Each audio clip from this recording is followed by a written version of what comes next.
Hey guys, Chris here, and I'm a Ukrainian Canadian. Today's March 25th, 2023, and let's get to the news happening in Ukraine, shall we? So, the first news I want to cover is that Russia could potentially start going on the defensive now, as its major counteroffensive has failed, it has stalled, and they can no longer capture any big cities anymore. And I think that's very true.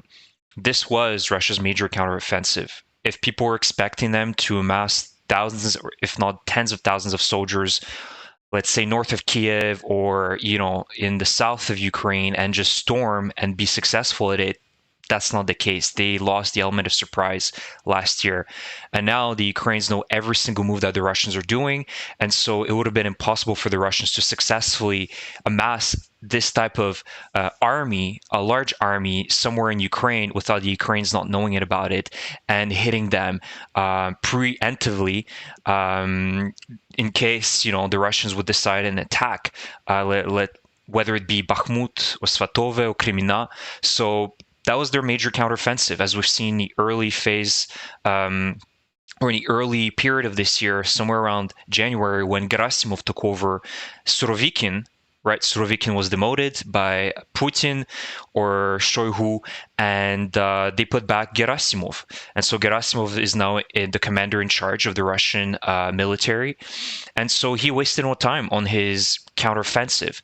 And usually a major counteroffensive is noted by the amount of weapons and troops that are engaging on a specific front. And we've seen all these criteria being met in Vuhledar, Kremina, obviously Bakhmut, even in Svatove and Avdiivka and Marinka, so the outskirts of Donetsk city. And so that was their offensive. It failed. We've seen that to this day, and I'll talk about it. Bakhmut hasn't been yet captured by the Russians, and I now anticipate that perhaps they're not going to be able to capture Bakhmut, to my surprise, and I think it's a really good positive surprise, but I'll talk about it later.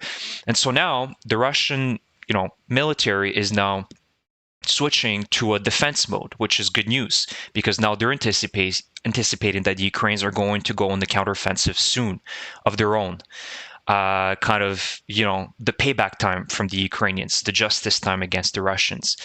And because of that, also, the Kremlin aims to recruit about 400,000 contract servicemen this year to replenish its ranks. And you see what they wrote to recruit, so it's not forcefully mobilized.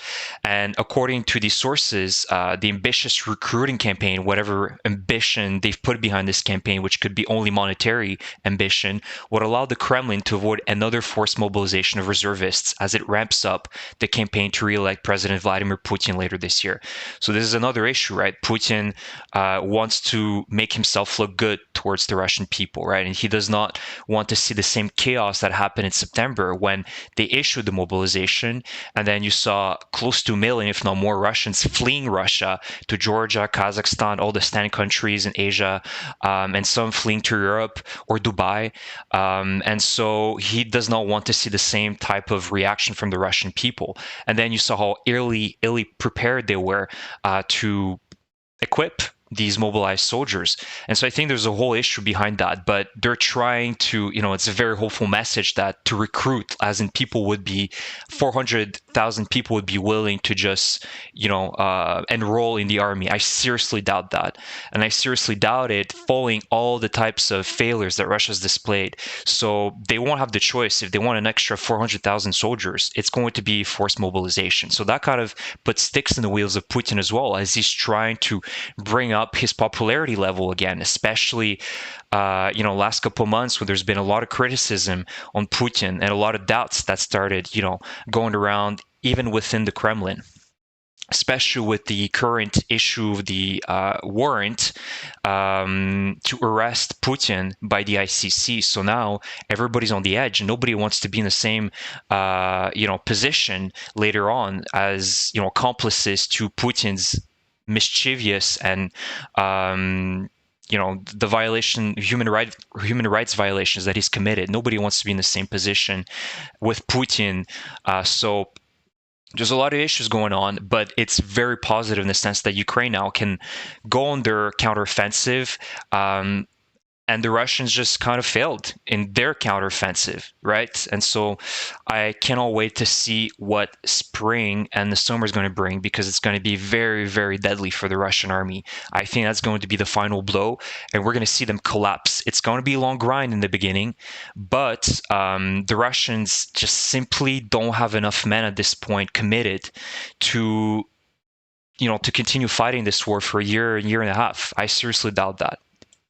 Now, the other big news that came out today is that Putin said that Russia is going to start deploying nuclear weapons in Belarus, and that the reason that he decided to do that with Lukashenko was that recently, I think last couple of days, the British Deputy Minister, Annabel Goldie, said that they are going to supply Ukraine with depleted uranium rounds, which is somehow related to nuclear technologies. But if you guys don't know about depleted uranium rounds, they are not as radioactive as actual pure uranium that is being used in nuclear reactors. It's about 30% of what pure uranium is in terms of radioactivity.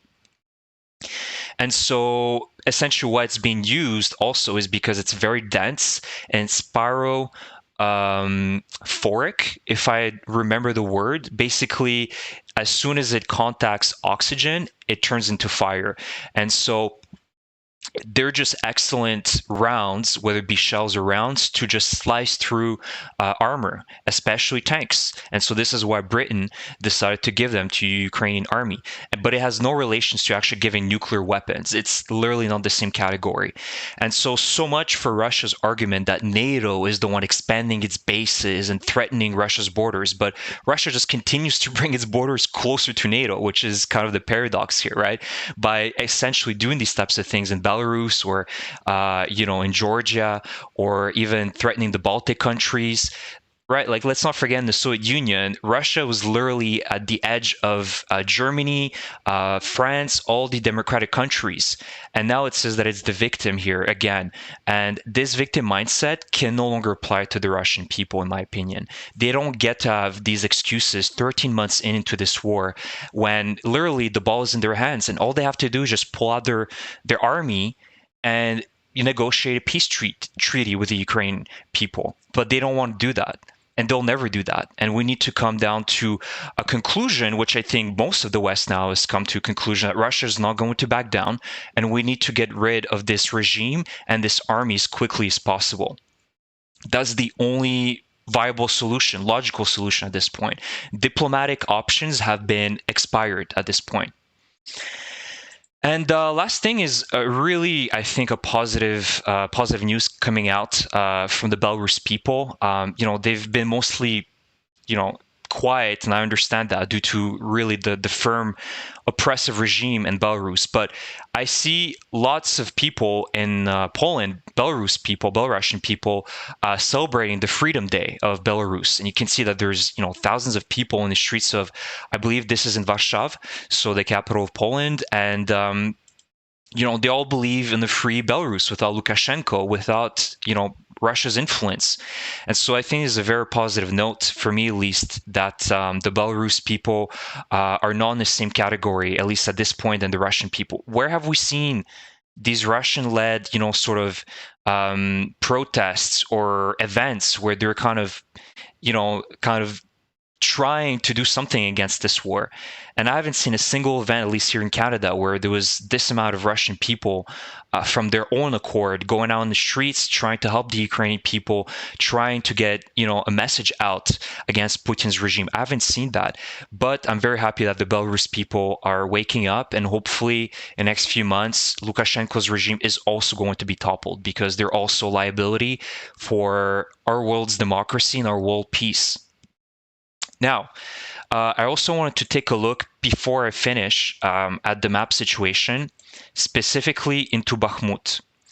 And obviously, this has been the hottest front line throughout, in Donbass. And what makes essentially the Ukrainian army so now, let's say, confident that they can hold Bakhmut. Well, I think the past week, since my last video, the Russians have not really pushed that much or been able to really penetrate the Ukrainian defense lines that are now very inside the city of Bakhmut, as you can see. If I'm zooming in, literally where the Ukrainians are right now is really just in the city center of Bakhmut. And one of the dividing lines, the natural defense line, is the Bakhmutska River, as you can see here. Thank God for this river, right? It would have been very difficult for the Ukrainians to really stop the Russians effectively. And without this river, and you can see it's not a large river by any means. It's like a 12 or 20 meters long, something like that. But it still is enough to really deter the Russians to cross, because it still takes time to cross with all the heavy weaponry. They've destroyed the bridge, most likely, that goes over the Bakhmutska River. And overall, it's very difficult. So you can see that the Russians are trying to more push towards the sides. So this is where they're successful, because there's less natural barriers, and there's like a road here that passes through. So this is where the Ukrainians are fighting.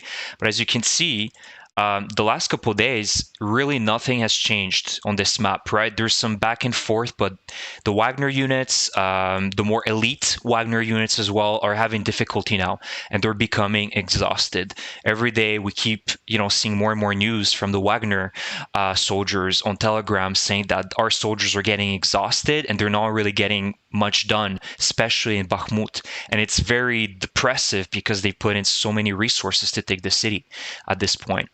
And the outskirts are obviously still dangerous. Let's not lie that this is not a dangerous situation to be in, but it seems like the Ukrainians, the forces have been able to really hold this kind of the lifeline, which is the main highway that goes through Ivanivske, the 05-04 highway, and also a low road that goes through Kromove. So the Russians have not been able for the past 3 weeks since March to really take full control over these two roads that lead into Bakhmut. So it's a positive sign. I'll keep you guys updated. But it seems like the Ukrainians it's like the new kind of defense, as we've seen before. It was the Soledar defense line, that went through Soledar, through Bakhmut, kind of the outskirts, and Klishivka. So now it's the new one. The Russians applied a lot of pressure, but can they continue it? It seems like they're being more and more exhausted. This counteroffensive from the Russians has become very, very exhausting for them. And you can see it now. They're not being able to push as hard as they were able to a few months ago. And now, Crimea honestly has been there's been a lot of action here, but very minimal gains from both sides. The Ukrainians are on the defensive here, but you can see that even with all the amount of forces that Russia's committed in Crimea, they're still having a lot of difficulty pushing, right? It's not really happening here. So it's kind of a standstill for now. And the same with Svatove. I don't think they can commit many forces here. But you can see that where most likely the Ukrainian counteroffensive will begin is where the Russians have committed the least amount of troops, right? So you can see there's like a large pocket here by Svatove, right, that they don't have. There's also another one around Horlivka. There's not a lot of roads here, though, but there's New York. And it's a major kind of stronghold that the Ukrainians are holding. Yes, New York. And you can see that the Russians don't have many troops here, according to Deep State. So this could be another type of, major push that the Ukrainians could start. In Zaporizhia, there's a lot of them. And so you have Hulyapolye, which could be possible entrance for the counteroffensive, the Ukrainian counteroffensive.